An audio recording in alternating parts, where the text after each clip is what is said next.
Alright, here we are. And something I didn't mention in the last video, this airship can jump across little mountains. And yes, so over here in this area, there's quite a bit of mountains. Very unnecessary amount of these mountains. But I guess it makes a fun game mechanic because it's creative. Don't fall for mountains that you can cross that lead to dead ends. If you do hit a dead end, it's no big deal. You just figure out where to go, or you just, watch this video and follow me. Battlestar 1313. Now, over here there's 3 areas you can go through. 2 of them were dead ends. Here is the Cave of Shadows. So I'm going to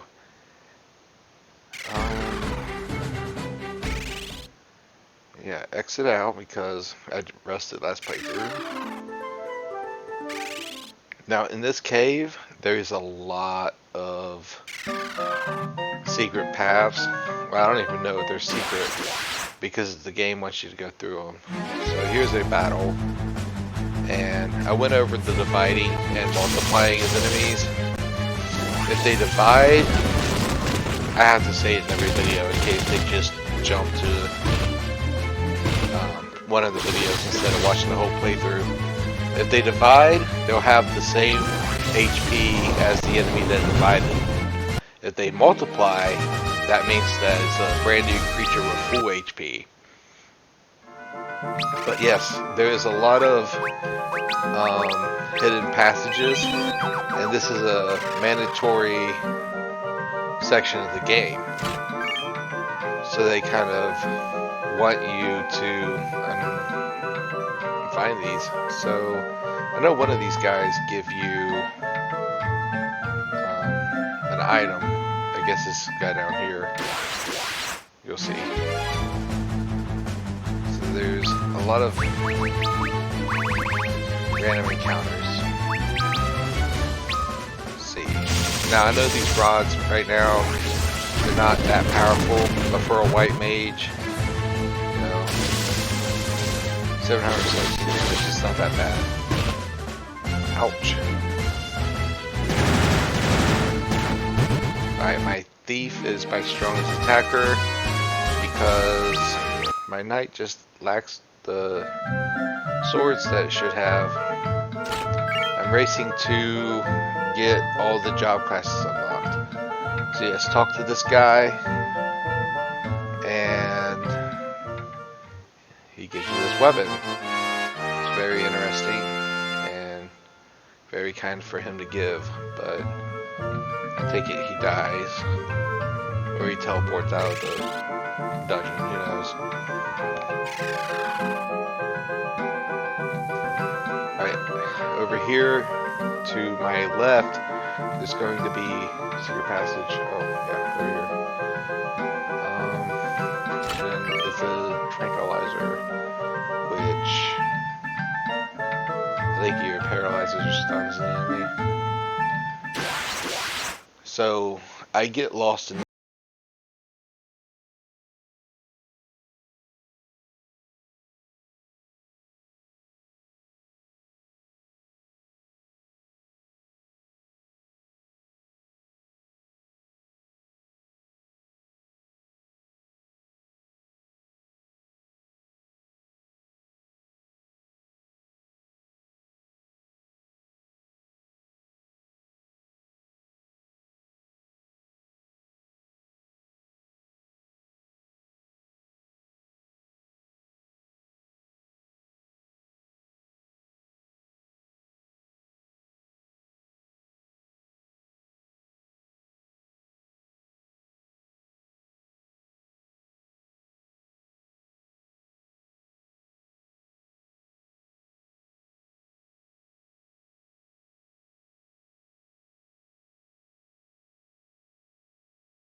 I won that one.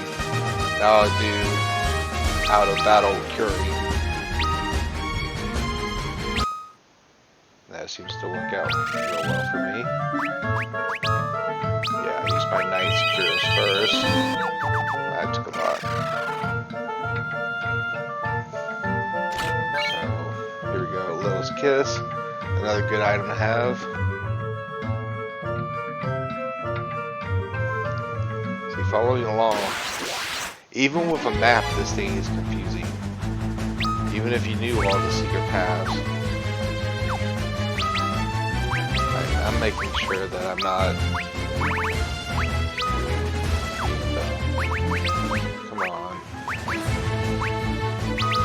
Fire rod. A thief has great damage output.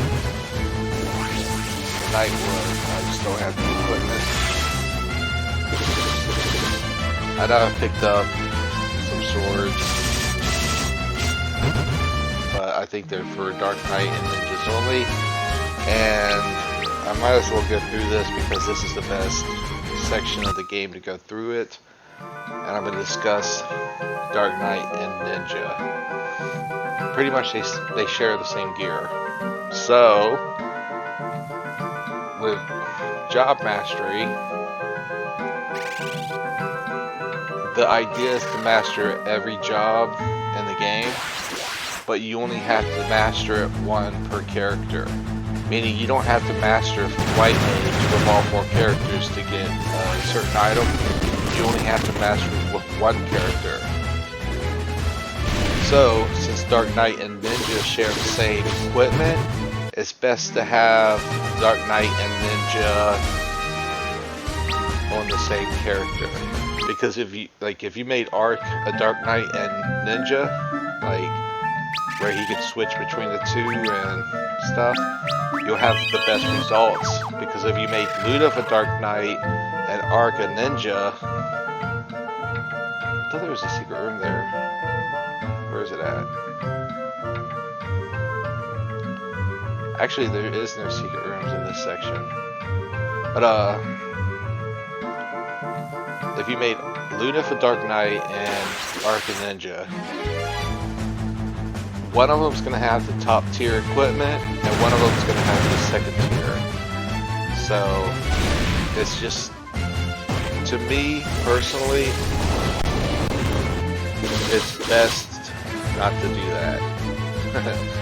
So I'm wondering whether I should make Arc. I'm going to make Arc a Geomancer, Black Mage, Magnus, Ninja, and Black Belt. No, not Black Belt, but Dark Knight. Yeah. It's either that or somebody else. I could do it with Rifia, but I think I'm going to do Rifia, White Mage, Default, Viking, Bard, and Dragoon. But the reason why you want to master every job at level 99 is because when you do, there's a certain NPC that will give you a job exclusive piece of gear, and you can only get one of them, so there's really not a reason to master all your jobs. And let me go through this and explain something to you. If you're going to master every job, let's say you have to have 5 jobs per character, that's, if being kind, that's 500 battles that you have to fight, supposedly, if you level up job levels once per battle. Most jobs have defend. Well, those are the Genji gloves. Yes, that's why this section is the best to explain the Dark Knight and Ninja paradox. But yeah, if you don't mind using second tier and stuff, or if you use one at a time, it's not a bad idea to split characters up, but it's a really good idea to just have one character have those two jobs, personally. So, I'm doing a lot better. I don't know how, but I guess I'm just getting lucky and not having so many back attacks.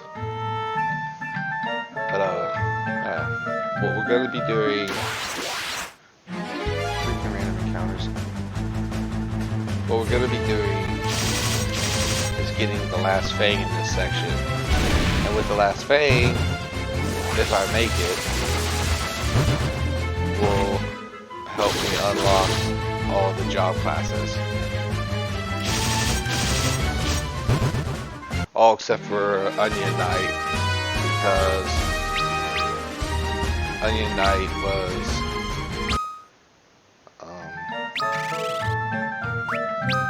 added in the remakes. And the original one, Freelancer, ended up being the best job, I think. I really do think, because yeah. But another thing, Dissidia has Onion Knight as the lead. I don't know why they didn't use Unith. Maybe I've never played the NES version. I went to on a online emulator, but I don't like really using emulators. I use an emulator for PSP games, but I make sure I buy the game. I don't like stealing, which I think emulator is. So Square Enix does get my money, and then I'll use an emulator. But not only that, but I'll buy like the game systems and everything like that for it too.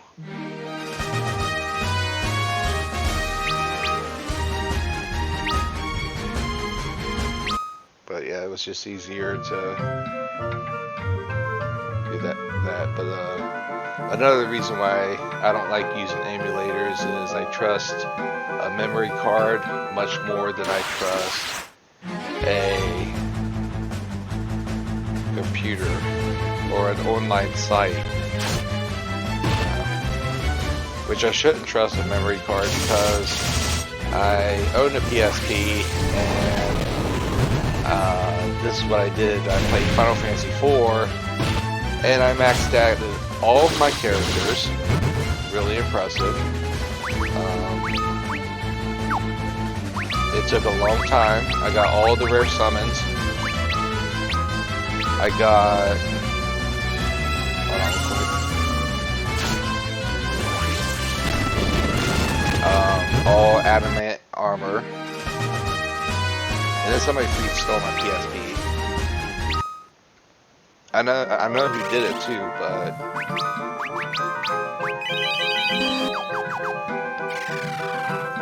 You know... I'm one of those people who's like, if you really have that low standards to steal from me, I'm not going to press charges that much. Like, I'm not going to just sit there and say, hey, you can steal from me and I won't press charges. But you're going to lose me as a friend forever. And I'm a damn good friend, so... You know, why would you want to lose? I'll let you borrow it, but I'm not going to just let people walk away. Ark's actually gaining up in HP. He was lower, and not just because his level was lower, but he really spiked up from a couple videos ago. He was like 100 or 200 HP away from behind everybody, but everybody's about to level up too, so he still might be. Now, the reason why I'm racing to get to the finish line, to get to the last job classes, is because I want to level up with Black Belt to maximize HP. And that goes along with another thing I wanted to discuss. Cheats. I don't like using them. Okay.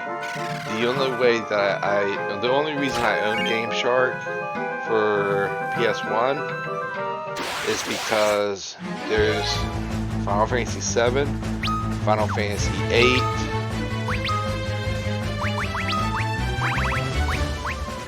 oh, I think I can use one for Final Fantasy 9 too.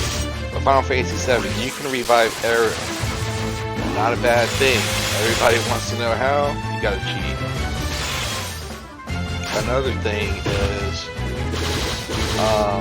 in Final Fantasy 8, you can unlock Edia and Cypher, which means you have to level them up properly, and you also have to gain items to make them good. So it makes the game a little bit more challenging, but you got that bonus content that you would never have without using a Game Shark. So I don't believe in, leveling all your characters up to 99 with a Game Shark or anything like that. Like having crap, I went the wrong way. Okay, let me get back on focus. I wouldn't use a Game Shark to spoil the game in any way, but to have it more interesting, more challenging, and having hidden content that's on game discs that you never did get to fight or get to use because it didn't go along with the story. I don't mind that, And a lot of people don't mind it. I mean, it's hidden trivia to know in Final Fantasy 8.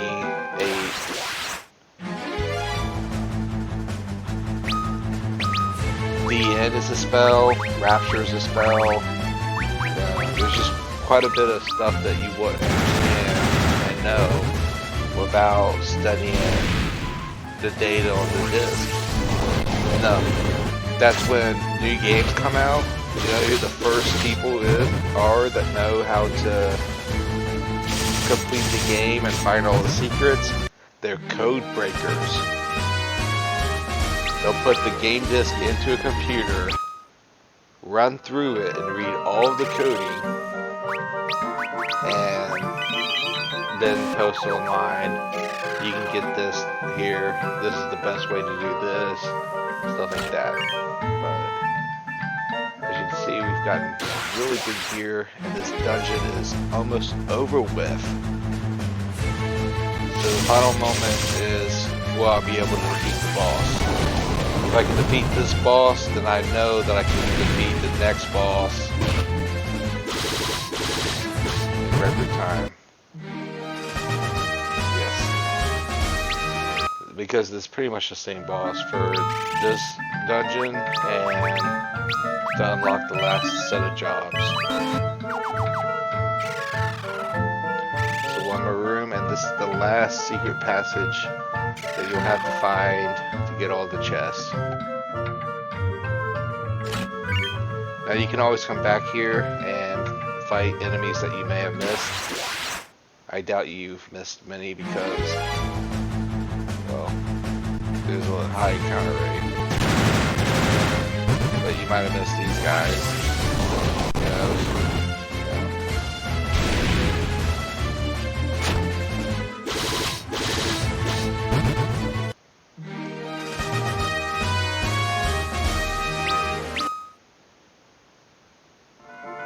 Now, something that I don't consider as cheating is auto-leveling. Whenever you take down your controllers and stuff. Like, it's the reason why I don't think it's auto-battle is a cheat. The reason why I don't think it's cheating is because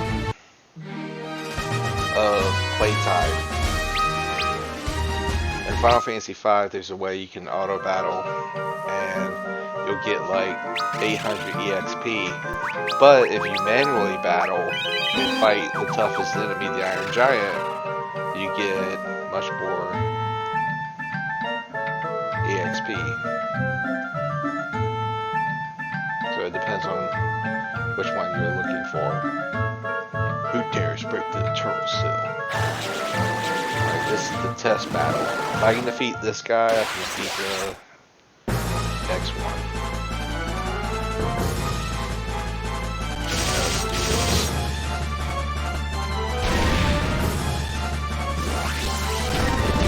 How much does cave-in do? Oh, not that bad. Okay. Oh. Okay, so that was quite a bit of HP lost on Lunif, and that is a good example of this guy being tough because the Knight has one of the best defenses in the game, and yeah, I guess I'm gonna do it. I don't think he's gonna even KO me. Not even one character.